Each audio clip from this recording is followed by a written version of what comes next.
Sherrone Moore appeared at the University of Michigan Alumni Association Club of Flint on Monday, and I was there. And that's not normally the type of thing that you're going to get a lot of takeaways from, but I managed to have quite a few myself. We'll get into that in some Michigan football recruiting, because that has really picked up. We're going to do all of that on this episode of Locked On Wolverines.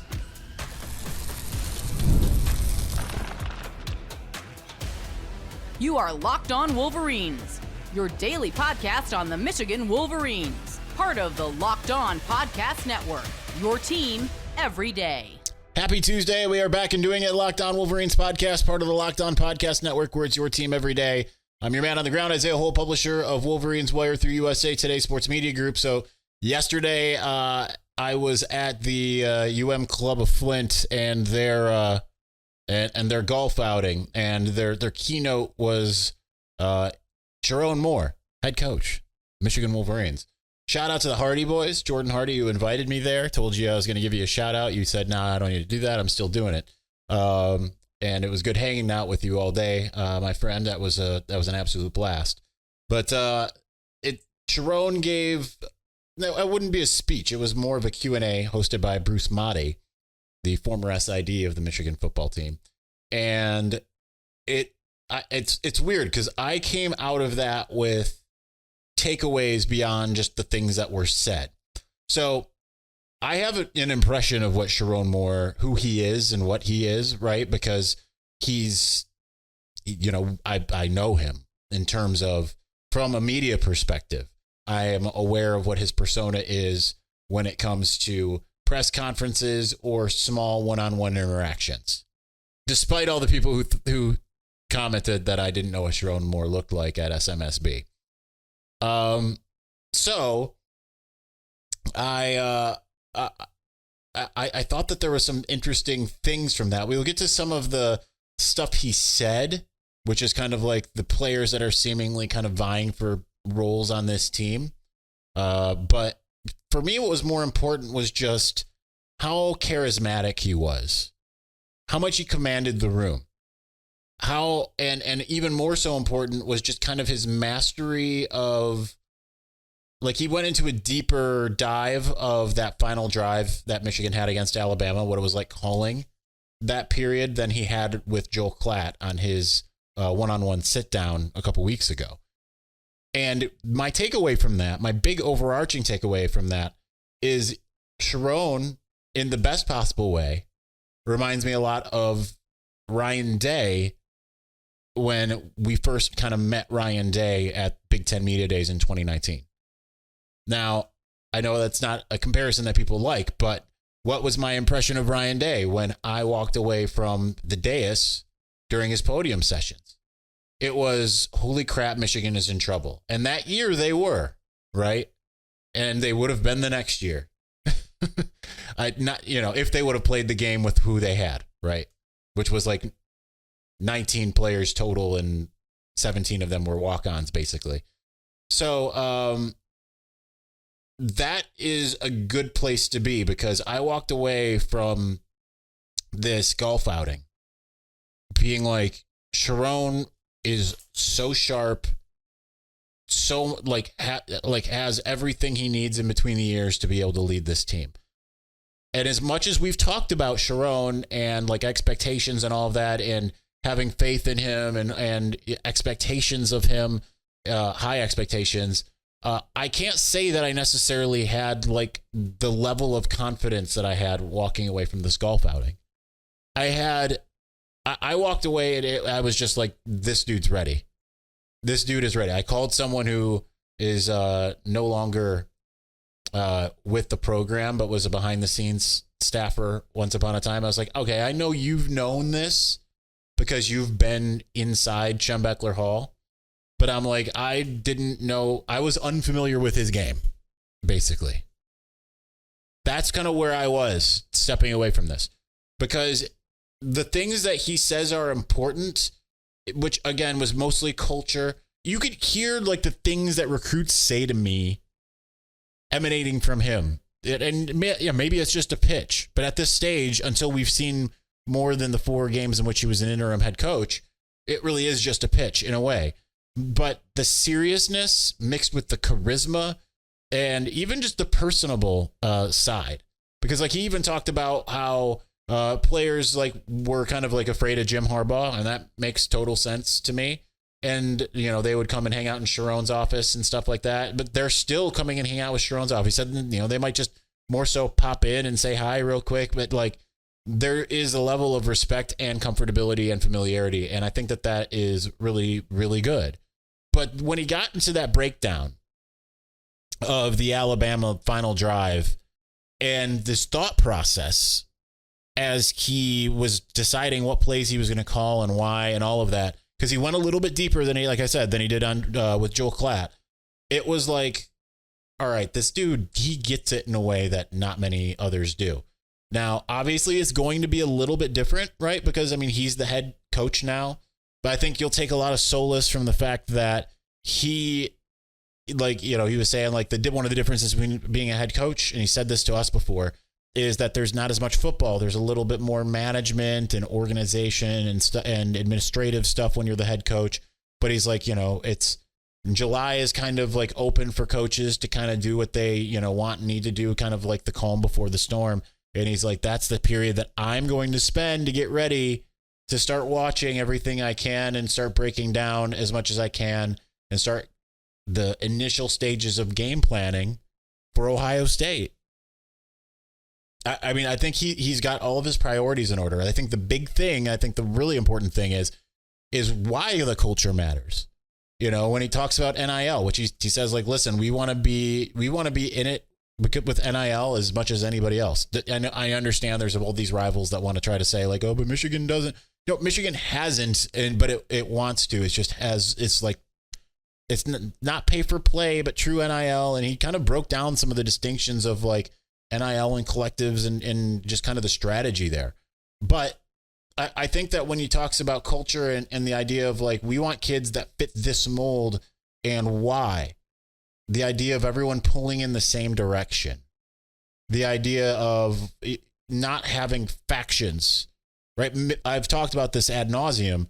Michigan, prior to 2021, a lot of people want to say like, well, why Connor Stallions, the cheating was the reason why. No, Michigan also was not pulling in the same direction from 2017 through 2020. It wasn't. 2015, it was everyone behind Jim Harbaugh. 2016, it was that plus confidence. And then, you know, if there was just literally like 3 made plays, they win 3 games that they lost, right? That's all it would have taken. But after that, there was a little bit of every man for himself. And that wasn't just players. There were some coaches that had that kind of mentality of every man for themselves. And now you can kind of see that it's just everyone pushing and pulling in the same direction, depending on what's necessary. And that's amazing. Sherrone even talked about, like, you know, we've heard this a bunch of times, like, oh, I had to try to shut them down. They tried to do too much. But Sherrone gave like a practical example of like these guys were you know, we had like a player workout and they decided that they were going to do some like, you know, drills and stuff after that. And he's like, I had to try to scale them back. But they booed me. They rebuffed me. They said no. And then eventually it's like, fine, okay, but just please be careful. I think that if they have that mentality and everyone kind of steps up as the playmakers that they need to be, they're in a great spot to be able to do better than people think that they might. So who could some of those guys be? Let's talk about some of the names that Sherrone Moore discussed. And then we will get to recruiting, because obviously Michigan has been on a heater, and you never walk away from the table when you're on a heater. But before we do, listen, I love sports. I love them so much. I never want them to stop. But even as the playoffs wind down, we get fewer games, and all the sports aren't sportsing like I want them to. It's really the doldrums of baseball. But guess what? FanDuel lets me keep the sports going whenever I want. All I have to do is open the app and dream up bets anytime that I am in the mood. And this summer, FanDuel is hooking up all customers, with a boost or a bonus daily. That's right. There's something for everyone every single day all summer long. So head over to FanDuel.com/lockedon and start making the most out of your summer. FanDuel, official sports betting partner of Major League Baseball.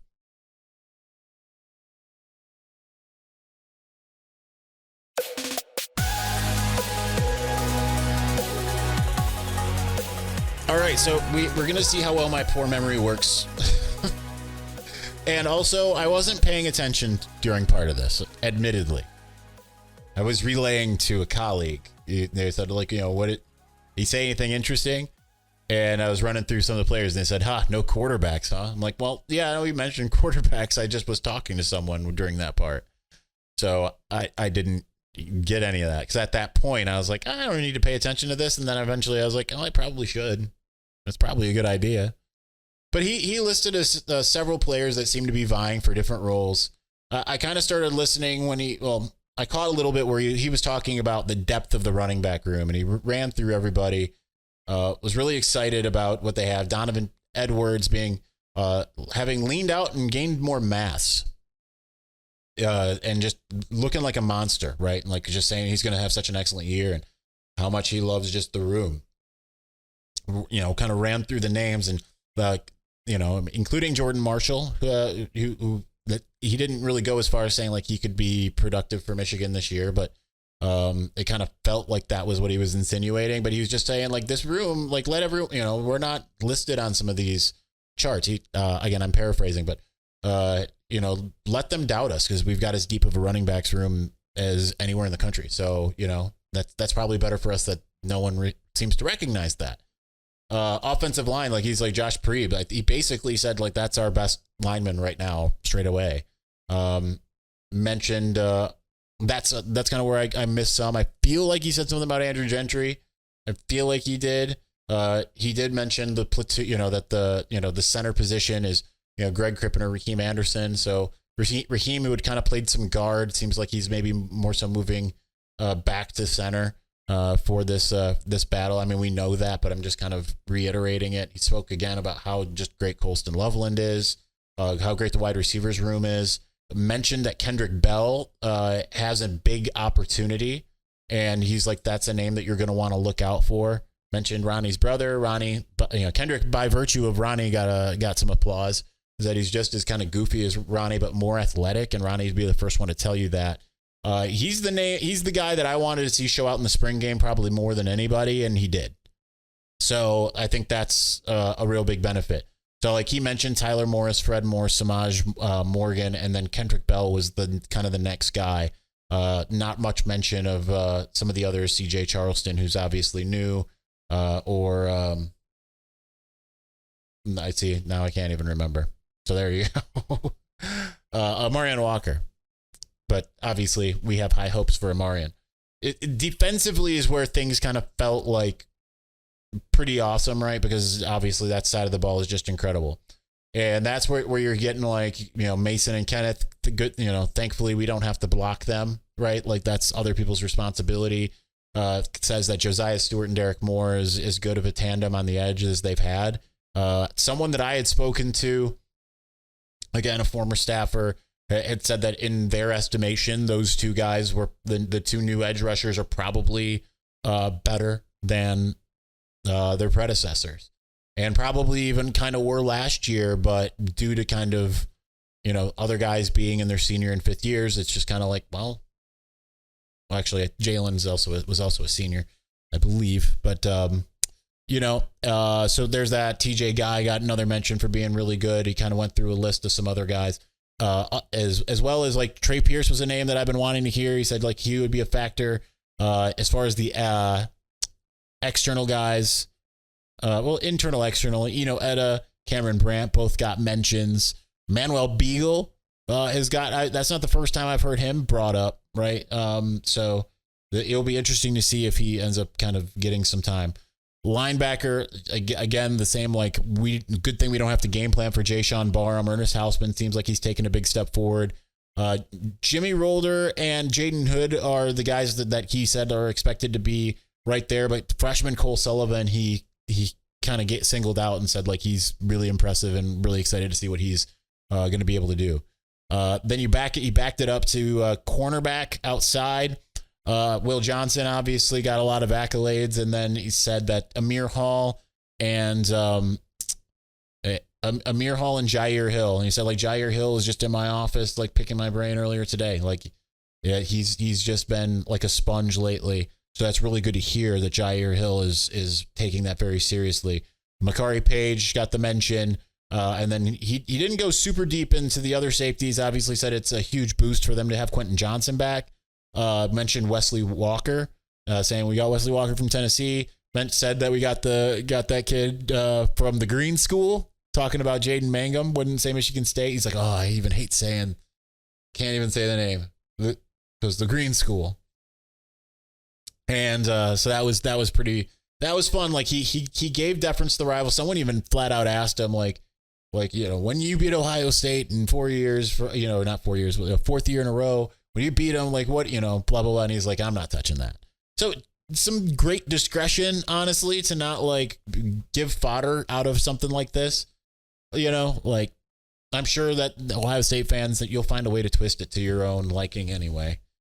But nonetheless, really smart as far as that goes. But those guys were, I don't remember if he mentioned Zeke Berry. I feel like he did. But it feels like it's just a very complete team at this stage. At least on the defensive side of the ball. Offensively, I think that there is excitement. Again, I missed the quarterbacks. I missed a bit of the running backs. I missed some other parts because I just wasn't paying attention. But there was a lot of kind of stuff he broke down that I thought was like, all right, let's go. I'm ready. I'm ready to go. I'm not usually like hey, let's end summer, but like, let's end summer. Like this sounds amazing. I think that this is going to be really good. Now, the other part is he was asked about the schedule and he's like, you know what, bring it on. This is what we want. Like we love this challenge. Now, at the end of the season, the record wise, maybe they don't love it as much, right? Ohio State fans might end up liking their record a little bit more if things go sour for Michigan, because they have a lot more areas where they can slip up with, Texas, Oregon, Washington, USC, Ohio State, all on the schedule. A little bit more daunting. I mean, heck, Fresno State and Arkansas State are no slouches. Those are the types of group of 5 teams or whatever that you don't really want to play, Like, it should not be a problem for Michigan, but still ones that you don't generally want to play. So, nonetheless, though, like, I'm like, let's go. Let's see this. Because this really feels like he's got a handle on what this is in the same exact way as Jim. I don't feel like there's a difference in that he is a lot more personable. But I feel like when it comes to the smarts of football and just the way he's able to talk about the players, the way he's able to talk about the culture and why the culture is important, why they're doing some of the things, like that's the other thing. We're getting some of the why. And then you add in just like his demeanor and just all that kind of stuff. I feel like he is not getting enough hype. Ryan Day got all the hype in the world taken over from Urban Meyer. It was not like he had like he was incredible as an offensive coordinator. His 3 games were not spectacular. Not that all of Sherrone's were, but finding out 90 minutes before Penn State that he was going to be taking over in that game, that he was going to be the head coach, and being able to do what he was able to do, to be able to beat Ohio State. And let me rephrase some of this thought, and this is kind of paraphrasing some of the things that I was talking to Jordan Hardy about yesterday. You take away, and you look at almost any other major team, you take away their head coach for their biggest game of the regular season, you generally probably aren't going to win that game. But because like Sherrone being able to beat Penn State and Ohio State, even with the talent that Michigan had, I mean, that makes a huge, huge difference. Like that shows you how good he is, because how comfortable, like maybe you feel okay with Ohio State right now because Chip Kelly has been a head coach for more than a decade, right? So that maybe is, if you have a coordinator that's been a head coach for a long time, then yeah, you probably feel okay. But Michigan didn't do that. Michigan didn't have that. They went to a guy who was just a tight ends coach 7 years ago. At that time, 6. Not even, right? That was when he was hired as the tight ends coach. It was only a couple years ago he was the tight ends coach, and you're like, okay, you're gonna do this. That says something. So between the players, Sherrone's demeanor, his smarts, the way that he's able to kind of see the game and understanding what's important, it's like all the dots are connected is kind of how I feel. Like when I worked at United Talent Agency, I remember like that being a big thing when I've got my first desk as an agent trainee was learn to connect the dots. And you think like, oh, that's easy. But actually, when the live bullets are firing, it's not so easy. And eventually the dots connect. You understand, like, I got this call. Let's call, now what we need to do is we need to prep a script and we need to call a manager. And then we got to call the client. And then we got to call the casting director. And we're going to all of these different steps. And it's kind of like Sherrone has all the dots connected is kind of what I'm saying. All right, let's talk a little recruiting to wrap up this episode. We're going to do that here in just a moment. But before we do, passion, drive, and patience, the formula for winning championships is also what keeps your ride or die alive. eBay Motors has everything you need to maintain your vehicle and level it up to peak performance. Superchargers, roof racks, exhaust kits, LED headlights, and more. Whether you're into speed, power, or style, eBay Motors has got you covered. With over 122 million parts for your number one ride or die, you'll always find exactly what you're looking for. And with eBay Guaranteed Fit, your part is guaranteed to fit your ride every time or your money back. Because with eBay Motors, you're burning rubber, not cash. With all the parts you need at the prices you want, it's easy to make your car the MVP and bring home a huge win. So keep your ride or die alive at ebaymotors.com. Eligible items only. Exclusions apply. eBay Guaranteed Fit only available to U.S. customers.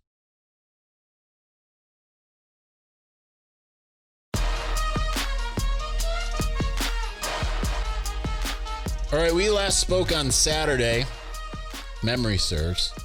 Since then, Michigan has gotten 4 commitments. They went from the 49th class in the country to number 15 on the 24/7 Sports team rankings.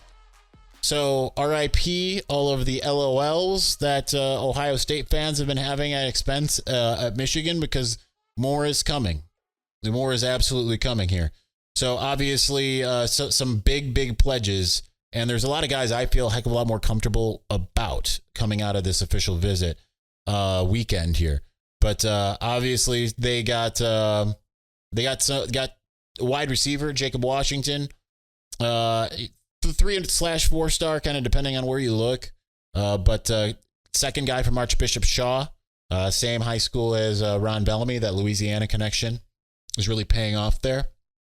And so they've got 2 there from Archbishop Shaw, Jasper Parker being the other one. But Jacob Washington, finally you get a 6'3", 180 receiver. That's great to have. Let's see who was the next one that I wanted to get to. That's the problem, is trying to remember who was everybody. I'm kind of looking at the list and I'm like, no, it's not him. So, all right, I'm just going to stick with what we got here. So they got Caden Strayhorn. That is, I think it's hilarious to see kind of like the MSU narrative. It's also funny seeing the bashing, right? Like, I don't know, Jason Strayhorn walks back into that booth after this. And it doesn't seem like the Spartans want that at this point either. But you're seeing more people. I wish that the quote that I got about MSU would have kind of pervaded, but I think it was Rivals based off of the font that I saw in the screenshot had something exactly, pretty similar. And that was probably said at the time of his actual commitment. And that really has rankled some feathers, absolutely. But it's what's also great about Caden Strayhorn is being another IMG Academy guy. Donovan Johnson is the other one I was thinking of. I don't know why I'm not seeing him on this list of commits. I'm not even missing something. He's not on. I'm looking at the 24/7 list. I'm not seeing. Oh, that's because I'm looking at the targets. I'm not looking at the commits.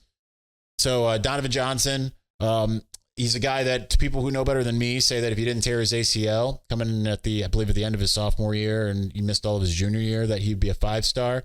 That's a high ceiling guy. That might be a little bit lower floor because you got to see how he comes back. But the good news is you don't need to throw him to the fire, right? He's got his whole senior year, and heck, you don't necessarily need him your freshman year. You might be able to have a couple of years to kind of get him back in shape, get him through strength and conditioning, get him in with Coach Tress and all of that. But that was the one who kicked everything off. He was a midweek visit before Victor's weekend.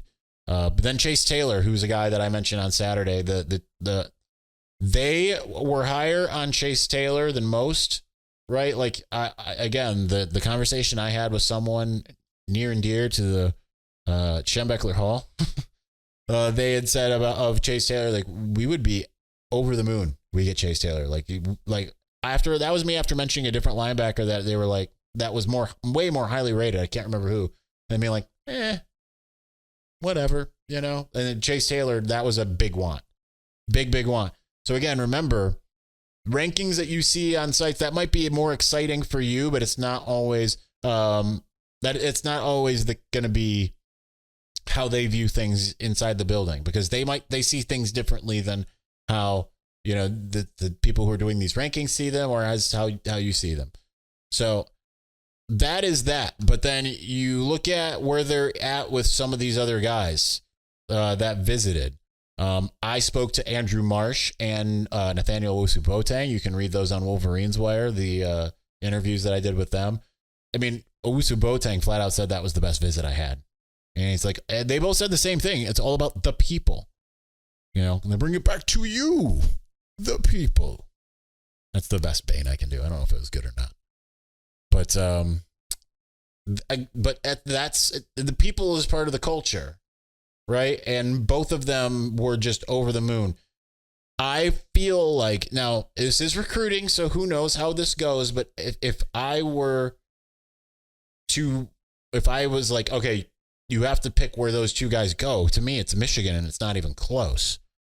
I know that the Golden Domers would not like to hear that when it comes to Owusu-Boateng.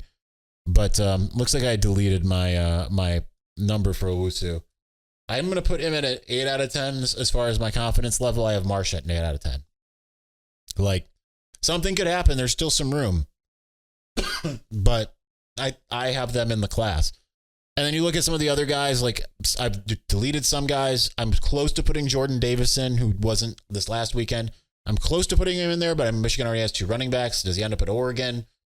It seems like there's a lot of smoke, kind of back and forth. I'm not really sure. But it feels like Jordan Davison, Ohio State's out. It's kind of more Michigan, Oregon.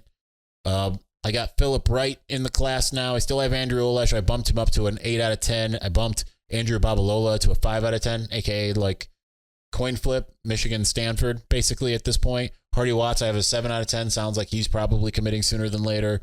Marco Jones, I have a 6 out of 10. That's just slightly more than a coin flip. Maxwell Roy is now trending towards Ohio State. I have Julius Halley as a 5 out of 10. Kamar Archie, I have as a 5 out of 10. Jadon Blair, I think, is Michigan, Notre Dame. I feel like it's probably, here's how I think this is going to play out. Jadon Blair to Notre Dame. Ivan Taylor switches over to Michigan. You also get Jordan Young.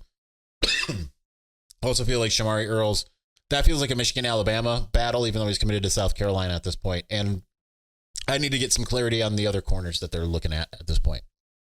All right.